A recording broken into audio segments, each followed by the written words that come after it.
Direct selling industry का future क्या है, इस बिजनेस की सच्चाई क्या है, लोग इस बिजनेस के बारे में बताने से क्यों कतराते हैं, लोग इस बिजनेस में काम करना क्यों नहीं चाहते हैं, क्यों डायरेक्ट सेलिंग बिजनेस में इतनी नेगेटिविटी है, क्या है इसकी वजह। डायरेक्ट सेलिंग बिजनेस आने वाले वक्त का सबसे बड़ा बिजनेस है। क्यों? अगर आज आप दूसरी कंट्रीज को देखें, जो कंट्रीज आज डेवलप्ड है, उन सभी कंट्रीज के अंदर डायरेक्ट सेलिंग बिजनेस का बहुत ज्यादा प्रायोरिटीज दी जाती है, क्योंकि डायरेक्ट सेलिंग बिजनेस लोगों का बिजनेस है और जब तक दुनिया में लोग रहेंगे तब तक ये बिजनेस चलता रहेगा, क्योंकि ये बिजनेस लोगों पर डिपेंडेड है। जब तक लोग खाते रहेंगे, नहाते रहेंगे, कपड़ा पहनते रहेंगे, तब तक ये बिजनेस आपका चलता रहेगा। अपने इंडिया में कुछ लोग इसे फंसने फंसाने का काम बोलते हैं और कुछ लोग ये मानते हैं कि जिनके पास करने को कोई काम नहीं होता वे लोग ये काम करते हैं। मैं उन सारे लोगों से सहमत हूँ, क्योंकि उन लोगों के पास अभी तक इस बिजनेस का प्रॉपर नॉलेज नहीं पहुंच पाई है। ये हम लोगों की जिम्मेदारी है कि इतनी पावरफुल और ब्यूटीफुल इंडस्ट्री के बारे में लोगों को समझाएं। दुनिया में कुछ ऐसे भी काम होते हैं जो लोगों को आसानी से समझ में नहीं आते हैं। एक छोटा सा एग्जांपल देता हूं। हम लोग दिन भर फेसबुक, व्हाट्सएप और यूट्यूब कितना यूज करते हैं और इसके लिए आपसे एक भी पैसा नहीं लिया जाता है। तो जरा सोचिए उनकी कमाई कैसे होती होगी, जबकि फेसबुक दुनिया के टॉप 10 बिजनेस में आता है कमाई के मामले में। कुछ लोग सोचते हैं अगर फेसबुक जब हमसे पैसा नहीं लेता है तो कमाता कैसे होगा। कुछ लोग सोचते हैं पता नहीं कमाता भी होगा कि नहीं। कुछ लोग कहते हैं जो डाटा हम लोग यूज करते हैं उससे कमाता है। डाटा का पैसा सिम वाले को जाता है, जिसका सिम हम लोग यूज करते हैं, चाहे वो एयरटेल हो या जियो हो। ना तो जानते हैं और ना ही जानना चाहते हैं कि कमाई आखिर कैसे होती है। दोस्तों, सबसे पहले आपके लिए ये जानना जरूरी है कि कोई भी इंडस्ट्री कैसे चलती है और कैसे बनती है। किसी भी नई इंडस्ट्री को चलने के लिए 4 फेज से गुजरना होता है। पहला जो फेज होता है वो होता है नेगेटिव फेज, और आज direct selling industry negative phase में है। ये फेज हर नई इंडस्ट्री को झेलना ही पड़ता है। जब भी मार्केट में नया बिजनेस आता है तो लोग पहले उसे ठीक से समझ नहीं पाते हैं और अनदेखा कर देते हैं। जैसे बैंकिंग सेक्टर के साथ हुआ, इंश्योरेंस सेक्टर के साथ हुआ, टेलीकॉम इंडस्ट्री के साथ हुआ। पहले ना तो लोग बैंक में पैसा जमा करते थे और ना ही इंश्योरेंस लेते थे, क्योंकि इंडस्ट्री नई थी, लोग डरते थे, किसी पर भरोसा नहीं था। लेकिन आज देखिए यही इंडस्ट्री है जिसके बिना किसी राज्यों की कल्पना करना असंभव है। जब नई नई प्लास्टिक इंडस्ट्री स्टार्ट हुआ तो 95% लोगों ने इनकार कर दिया ये कहकर कि यह पॉसिबल नहीं है।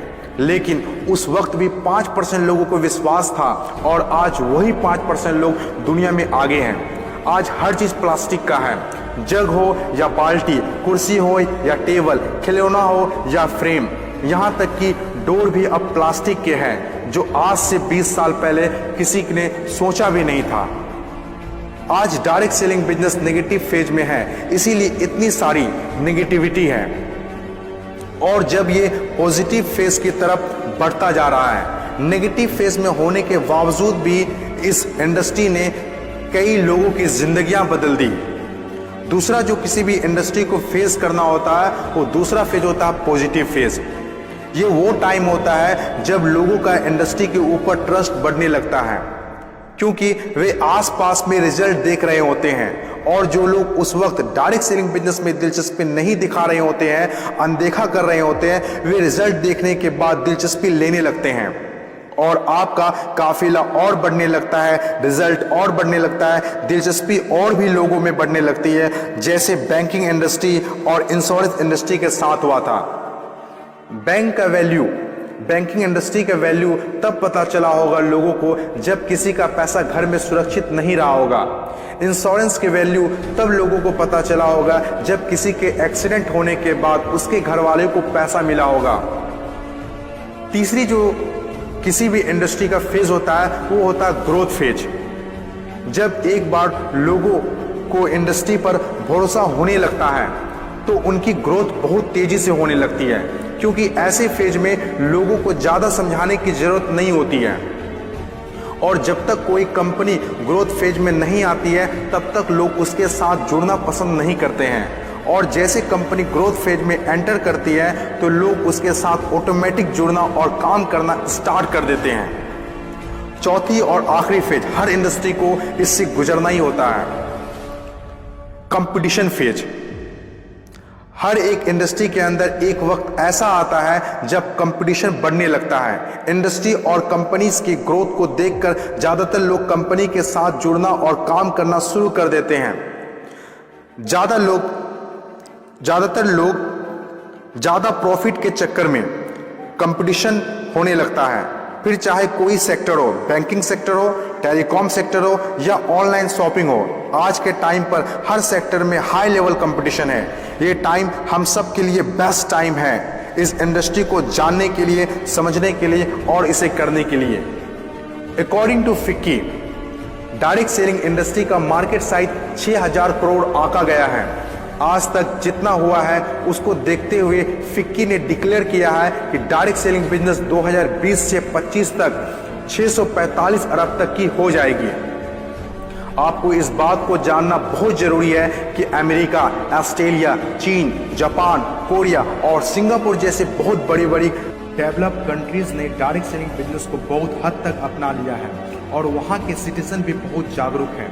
बदलाव के बिना तरक्की नहीं की जा सकती है और जो लोग अपने सोचने का तरीका नहीं बदल पाते हैं वे लोग अपनी जिंदगी में कुछ भी नहीं बदल पाते हैं। नोकिया, कोडेक जैसी बड़ी बड़ी कंपनियां चलाने वाले लोग भी अपने सोचने का तरीका नहीं बदल पाए, इसीलिए अपनी शानदार शुरुआत के बाद भी वो वक्त के साथ इतिहास के हिस्सा बन गए। इन तमाम बातों से मैं एक बात बताना चाहता हूँ, बदलाव ही प्रकृति का नियम है।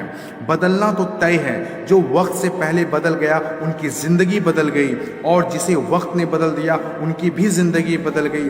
फर्क साफ है, अगर वक्त के साथ बदल गए तो ठीक, वरना वक्त ने बदला तो बहुत तकलीफ होगी।